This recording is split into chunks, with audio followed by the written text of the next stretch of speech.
So we left on a little bit of a cliffhanger last time.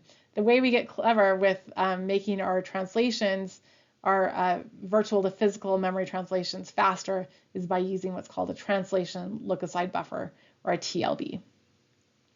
So a TLB is basically a small cache of the most recent translations. So again, we're using this temporal locality to tell us, well, you know what, if we did a translation recently, we'll probably do that again soon.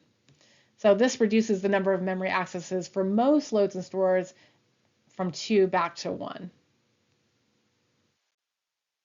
So a TLB basically stores these translations. A page table access has high temporal locality, very large page size, so consecutive loads and stores are likely to access the same page. Remember, we have 2 to the 12 byte page sizes, so in other words, 4 kilobyte page sizes. A TLB is a small cache, basically, of these translations. It's accessed in less than one processor clock cycle and typically holds about 16 to 512 entries. It's fully associative, and the hit rates are typically above 99%. And again, this reduces the number of memory accesses for most loads and stores from 2 to 1.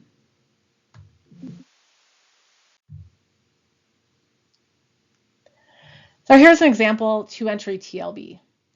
So looks a lot like our cache figure, right? But now instead of storing data, what's being stored in this TLB is these translations, these physical page numbers. And the tag is the virtual page number. Okay, because it's fully associative, any of these translations could be in any of the ways of this TLB. So here's an example. Suppose we're accessing virtual address hex 247C. Remember, the page offset is not translated, so that's just brought down to, to populate the lower 12 bits of the physical address. And then we check on, because it's fully associative, we have to check on each of the tags to see if there's a match. So in that left entry, in entry 1, virtual page number does not match. So that equality comparator would be 0, would get a 0 out of hit for entry 1. But we look at entry 0, compare that with the virtual page number of the virtual address supplied by the processor, and in fact that is a hit, and it is valid. And so we get ones for both of those, and so we get a hit in entry 0. Remember, hit 1 was 0, and so this would be that. Hit 1 is a select line, and so we choose entry 0 here.